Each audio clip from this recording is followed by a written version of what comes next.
dapat menurunkan potensi emosi seseorang. Biasanya orang yang kemudian akan jadi marah dan sebagainya tergantung juga asupannya. Ada bahkan teori yang mengatakan jangan banyak makan daging, jangan banyak daging merah dan sebagainya agar emosi tidak mudah terpancing, cepat marah dan sebagainya. Selama bulan Ramadan, tak sedikit pola kegiatan harian yang berubah. Misalnya jam pulang kantor. Kebanyakan orang ingin segera tiba di rumah sebelum maghrib agar bisa berbuka dengan keluarga dan melanjutkan ibadah lainnya. Pola kesibukan sehari-hari di bulan Ramadan ini juga menjadi salah satu algoritma yang mengubah sifat seseorang yang bisa berdampak positif pada kesehatan mentalnya. Agar dampak positif terhadap kesehatan mental dapat terus terjaga walaupun Ramadan sudah berlalu, Rosmini punya tipsnya. Dia berpesan agar masyarakat menjaga rutinitas dan pola pikir yang sudah terbentuk selama Ramadan pada bulan-bulan selanjutnya, sehingga rutinitas dan pola pikir ini menjadi gaya hidup baru yang lebih menyehatkan bagi mental masyarakat.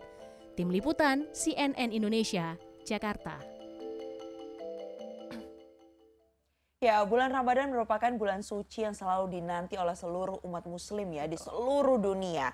Dan kegiatan yang juga wajib dilakukan adalah berpuasa nih. Iya, dan selain menahan lapar gitu ya, menahan haus, puasa itu kan juga memiliki arti bahwa kita harus menahan hawa nafsu, menahan emosi juga, dan juga menjaga pikiran dan hati tentunya ya, Mevri ya. Hati. Iya, betul. Nah, tapi sebenarnya apakah benar ya puasa itu memiliki manfaat luar biasa bagi kesehatan fisik maupun mental? Kita akan bahas pagi ini bersama narasumber kita. Ada Poppy Amalia, psikolog reprogramming program teacher. Selamat pagi Mbak Poppy. Selamat pagi. Masih semangat ya walaupun di bulan Ramadan, luar biasa. Benar, harus selalu semangat. Karena kan ini informasinya berpuasa ini juga baik untuk kesehatan mental. Nah, kita tuh mau benar-benar meraih itu semua nih Mbak Poppy ya.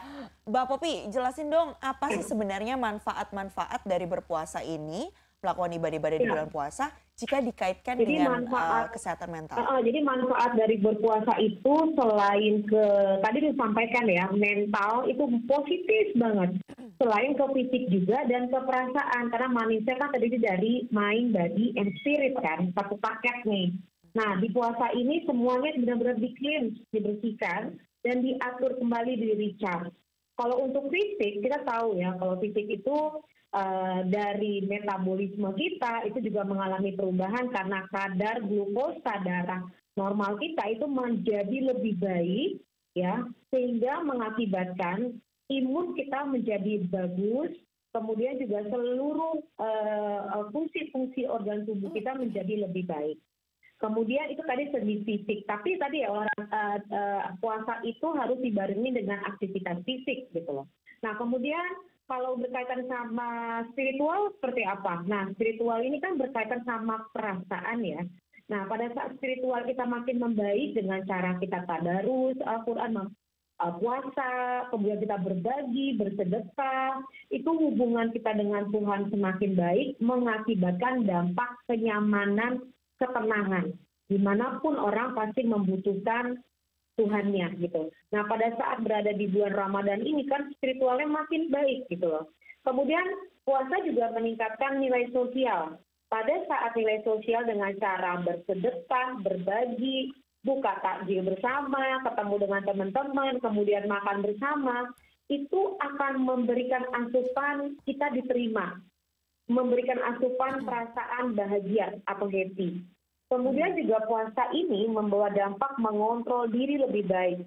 Seperti tadi sudah disampaikan ya dari Mbak Romi bahwa mengontrol diri. Nah, mengontrol diri ini kita menahan, menunda, memberikan jeda untuk kita makan, untuk kita berespon, untuk kita melakukan satu aktivitas gitu loh. Jadi di sini aktivitas kita tunda, itu akan mengakibatkan tubuh kita itu akan lebih baik pada saat dengan adanya penundaan tersebut.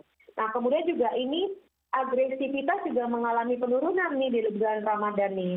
Nah, kenapa? Karena kita pada saat mau marah, kita melatih untuk bersabar. Nah, pada saat kita agresivitas menjadi menurun, maka kemarahan, emosi, atau tindakan-tindakan yang menstimulasi untuk mencapai dampak-dampak negatif itu menjadi lebih baik.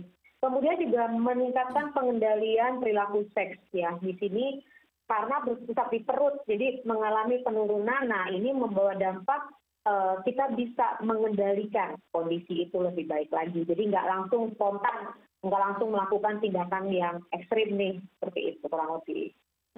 Jadi ada pengelolaan emosi di sana ya Mbak Popi ya? Ya, benar. Manfaat-manfaatnya. Tapi kalau kita bicara dampak jangka panjang, seberapa kemudian signifikan pola perilaku yang kita jalankan sehari-hari selama 1 bulan ini untuk bisa berpengaruh pada perubahan perilaku kita secara umum gitu? Ya, jadi kalau kita pahami otak manusia, ini otak manusia, kalau saya gambarkan otak nih, itu kan otak manusia itu terdiri produk dari otak itu kan pikiran. Nah, pikiran manusia itu ada pikiran sadar dan pikiran bawah sadar. Ya.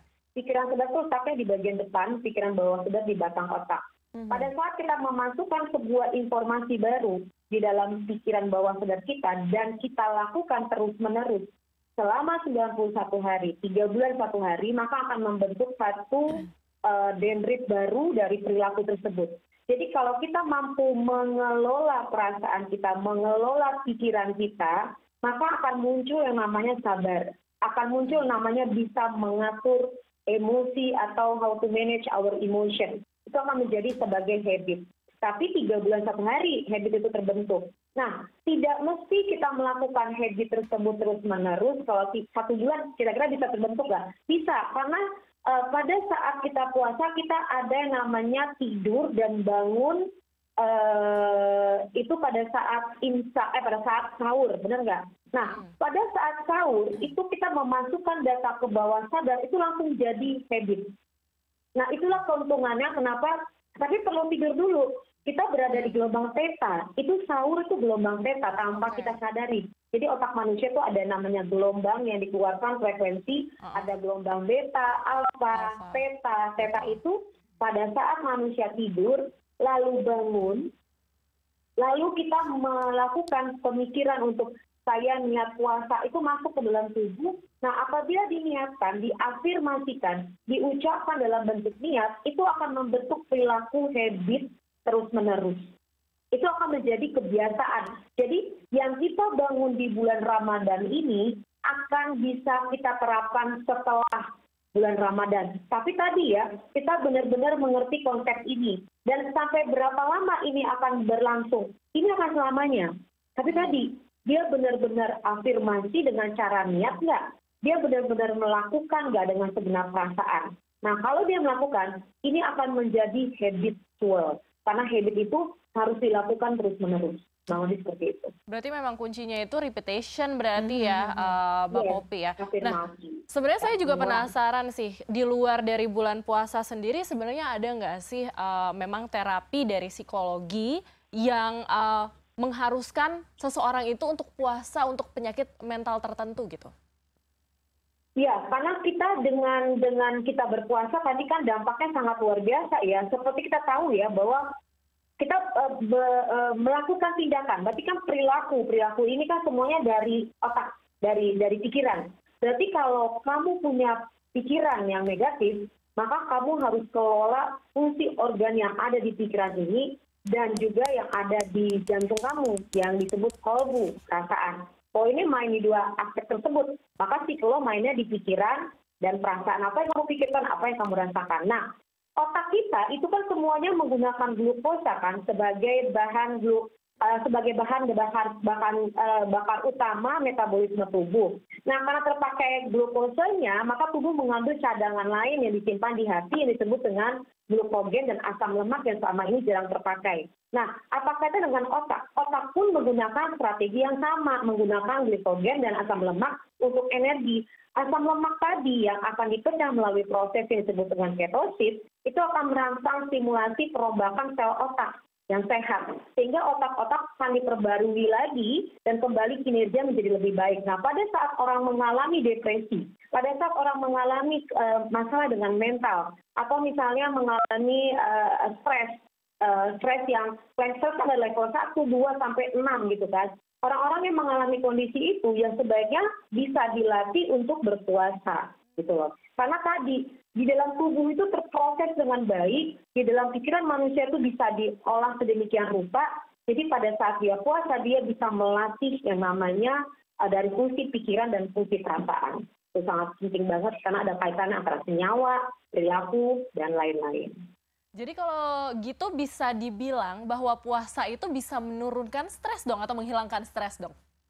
Iya, benar banget. Jelas, itu jelas banget. Kenapa? Karena pada saat stres itu sebenarnya apa sih? Stres itu adalah tekanan. Tekanan itu hadir karena ada tuntutan. Pada saat di bulan Ramadan, itu semua spiritualnya menjadi lebih baik. Dia tahu setiap individu betapa dekatnya dengan Tuhan. Pada saat dekat dengan Allah sedekat-dekatnya, ia menyatakan bahwa tuntutan yang saya terima ini saya sebagai manusia. Dan setiap manusia pasti punya tuntutan. Menyadari bahwa tuntutan saya berjalan di muka bumi ini, saya didampingin oleh Tuhan saya didampingi oleh Allah. Sehingga saya tidak sendiri. Pada saat dia meyakini kondisi itu tidak sendiri, itu membuat dia reduce stresnya. Lebih baik bahwa tuntutan dia yang hadir ini dilakukan untuk ibadah. Nah, seperti itu. Kemudian pengelolaan emosi itu lebih baik. Kenapa? Karena tadi ada lingkungan sosial, ada yang namanya empati, ada yang namanya berbagi.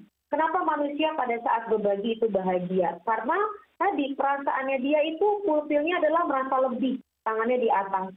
Kemudian dia melihat mata orang, kemudian lihat ekspresi wajah orang, perasaannya bahagia. Makanya pada saat kamu sedih, kamu berbagi. Aspek-aspek itu hanya didapat pada saat Ramadan. Kemudian membangunkan orang sahur, kemudian makan bersama di keluarga, mulai muncul support system yang selama ini hilang, bahwa ia tidak sendiri. Lalu pada saat after Ramadan, apalagi ada namanya maaf-maafan. Nah, di situ healing dirasakan. Udah malam dia selalu menggunakan pendekatan spiritual, melepaskan semua amarahnya, kemudian menunda yang namanya adanya delay untuk namanya pemuasan emosi, itu melatih dia makin baik lagi. Nah, hal tersebut pemuasan makan, pemuasan keinginan, pemuasan ingin marah, ini dilatih. Nah, itu menstimulasi orang untuk reduce stres lebih baik lagi. Tapi kekuatan stres adalah bisa mengungkapkan apa yang dirasakan. Nah, sosial itu kita dapetin dengan cara berbagi, dengan cara makan bersama keluarga. Penting banget. Baik. Lagi-lagi intinya adalah penting ya juga peran dari berpuasa ini terbukti memberikan manfaat bagi kesehatan mental. Salah satunya tadi bisa menurunkan kadar stres dalam tubuh ya.